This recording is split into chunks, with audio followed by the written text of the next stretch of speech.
So alhamdulillah, bismillah, wassalatu wassalamu ala rasulillah, amma ba'd. Assalamualaikum warahmatullahi wabarakatuh.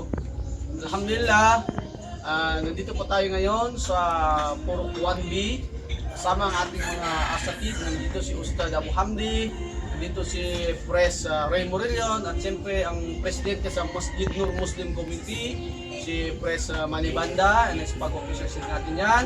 At siyempre si Uncle Tiaw, siya ang nagbigay ng sponsor ng space kung saan dito may lalagay ang isa sa project natin, no? Ika-35 na project galing sa ating stakeholders, Maria Muhammad Khalifa Al-Kendi from Fujairah, UAE, through Sister Aisa Lumayno Al-Suredi.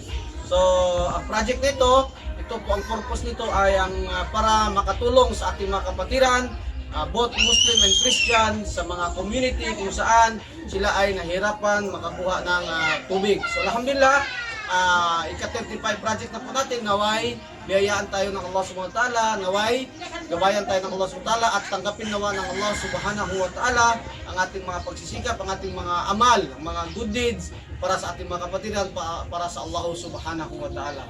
Jazakallahu khair, wa ba'du, wassalamu alaikum warahmatullahi ta'ala wabarakatuh. Waalaikumsalam.